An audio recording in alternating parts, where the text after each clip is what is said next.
Alright, hit the button. Yeah, I wasn't going to make a video, but I made one the other day like this. Like I wasn't going to make a video, and I ended up not posting it because I didn't care for where it went. Yeah. Yeah, it was sort of on the Darwin hamster thing and the truther crap, and I really don't want to get into a fight with Joe. But there is always this issue of establishing credibility and credentials.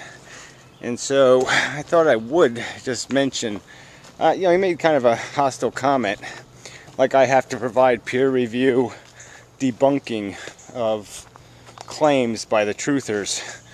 And why don't the truthers have to have peer-reviewed claims? Just wondering. I mean, they're the one making the extraordinary claim. Why shouldn't they have to have it published in a peer-reviewed journal?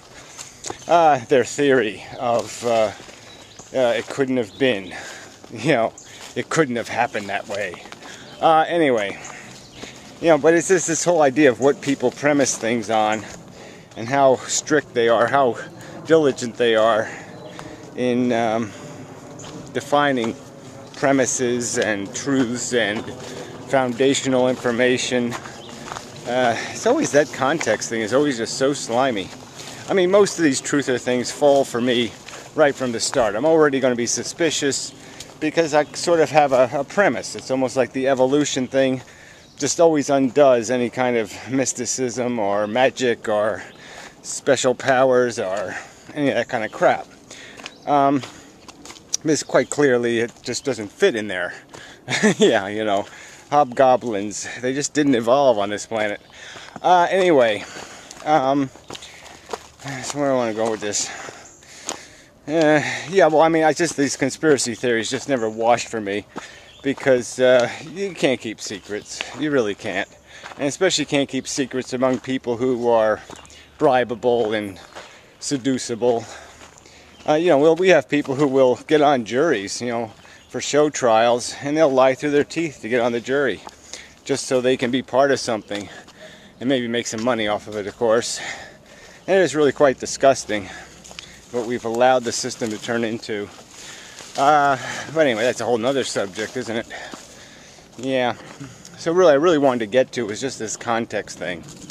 Because we have to keep going over and over it seems. Because people just keep coming up with bullshit. I mean, Pyro is just on some other planet altogether. It's pretty much back to his, plants are trying to eke out an existence kind of bullshit. I don't know, it's just, whatever. So this whole context of evolution is kind of important. It's kind of important to realize that, oh yeah, this is just a molecule reproducing. Yeah, oh, I see. And it just keeps doing it. And each time it does it, it's like rolling dice that are made out of, I don't know, something dentable or mutable. And so every time you roll them, they bend or twist into something. And maybe they get stuck together. And so over time, as you keep rolling them or tumbling them, yeah, they just keep getting stranger and stranger because of how they stick together. Maybe it's like a little bunch of little magnets or something. And you could keep bouncing them together and they'd start sticking to each other in kind of strange and bizarre shapes and manners. And that's sort of what's going on here. That's this evolution thing. And except you got this reproducing element that governs success or failure. It's there's a chance moment, not chance, but the variation thing happens, but the variation is then repeated and repeated and repeated. So anyway, but yeah, I mean, that's just it's a huge, giant, humongous fact that this is what it's doing. That we're just a competitive, we're just been constructed by organisms, by success, by all our ancestors. I said this before. We're successful. They made it. They survived all the blights, all the plagues, all the ice ages, all the continent shifts, all the crap. Our ancestors were the lucky ones, so to speak, quote unquote. The more adaptable, the tougher, the durable, they had a good meal the day before the catastrophe, so they survived, whatever the circumstance. And that's it. And it's all for a competition that has no end except to be a better gladiator. So it's like having gladiator awards. Let's say there was a TV show called Gladiator, and it was on for 1,000,000 years. Now, over a 1,000,000-year period, the gladiators would come up with all kinds of different ways of playing the gladiator game. To throw some kind of new mix into the game. Maybe they would evolve, almost like basketball. Now the players have just gotten so tall. Maybe if you gave basketball 1,000,000 years, the players would have, 30-foot arms. They wouldn't even have to run. They would just have like a arm contest or something. Tangled arms, trying to force the ball into the hoop. But I'm just saying, no matter what rules you make, those rules will create the contest, and there'll be, to do something that's surprising or something that hasn't been tried before that might be successful. And so there'd be this evolution of the TV show over time.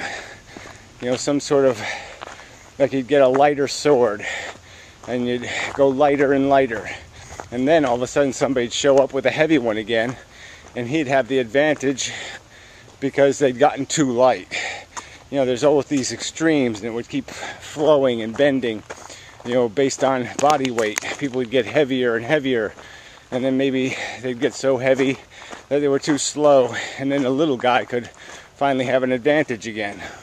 Almost in basketball, you can almost theorize that if the players get much taller, they'll be so uncoordinated that the little guys will be able to run rings around them. Yeah, it's evolution, and that's all it is. And so here you're winning the contest just based on stupid reasons. It's not you're not progressing in a direction. You're just, fighting over the same ground over and over and over and over again. And all the ground says is you win. That's it. You reproduced. You aren't better necessarily. You were just lucky. It rained. Lots of circumstances affected why you succeeded and the other guy failed. And all you're doing is climbing a mountain that says you win. There's just nothing else there. There's just you win. And that ain't much. It isn't anything, I guess is the point. So we're not going to go anywhere. It's another point. If you look at it through its proper context, you see that we are need machines, and our needs are basically tied to these mechanisms that made us survivable. So you got the hunger thing, you got the sex thing, and then you got the alpha thing. The competing within your group to who's dominant. So that's the ego thing, and that's about all you got. And so even in a super intelligent super world full of brainy Vulcans or something, they're not going to have something else. They're not going to have a different problem. They're still going to be trying to figure out how to get food in their belly and how to get their penises in vaginas, and how to feel superior, how to feel accomplished, how to feel successful and badge warrant. I got badges. See, I have badges declaring me super. That's nothing. But that's all that super intelligence is going to do. So you really don't need a supercomputer to play a game that dumb. So I guess that's back to my argument that the gladiators probably wouldn't get super intelligent, because the game is probably going to be won by somebody who's just tough and durable and hard to hit, and that's it. It sucks, but that's the truth of it. There's no other game to play here. So I've made the analogy before, but I kind of like this one. Probably play with it some more even. But life is a dumb game, like tic-tac-toe. If you have any kind of brain, you're going to say, well, this is stupid. You know, I can make this futile just by putting an X right here. If I try to win, yeah, I've automatically made the game futile. Because now it's just whoever gets the first shot in wins. You know, the whole game has been defeated because of your knowledge of the game. And I suppose chess could even come down to that eventually. If somebody could supercomputer, yeah, it'd be just whoever went first wins. You know, because the advantage would be cut that thin. The idea that there would be no counter move once you have the straightest line from beginning to end. There's just no way to mess that line up, because there's always a counter move. The first player will always have the advantage.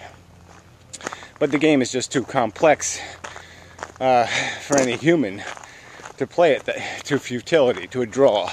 I mean, there are some that play it to draws. But I'm just saying, once computers play computers, that's all they would do. They'd always play to a draw, or whoever went first would win. But the guy who went second would never win.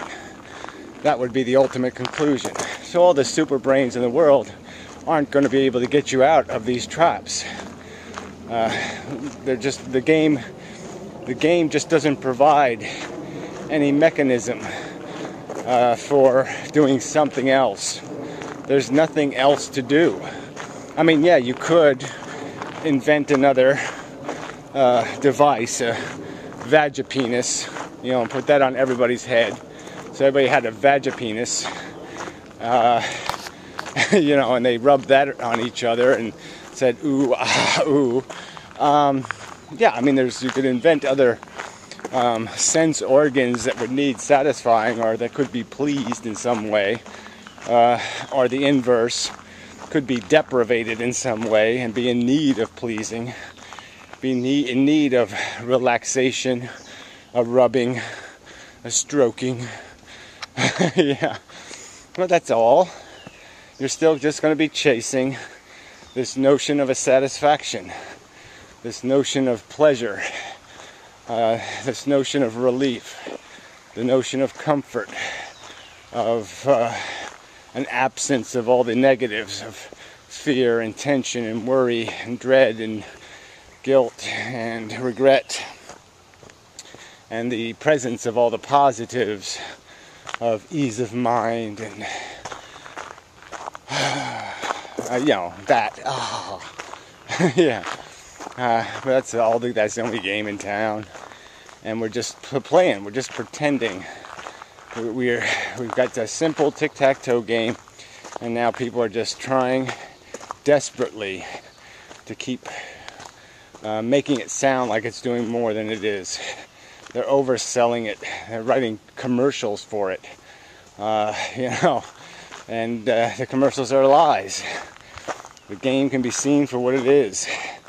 DNA molecule creates need machines, and then makes them more effective at chasing, because now they can scheme as they chase. So what? You know, there's nothing that really isn't worthy of an award. It's just a soldier. It's just another kind of device that just plays the game over and over and over in all kinds of horribly inefficient ways. I mean, even when you do the game well, it's got fail built right into it, just because the only way you're really going to feel like somebody is, unfortunately, you're going to have to be able to look at yourself relative to somebody else and say, I'm better looking, I'm smarter, I'm faster, I'm won more prizes, I have a higher IQ, or some other kind of crap.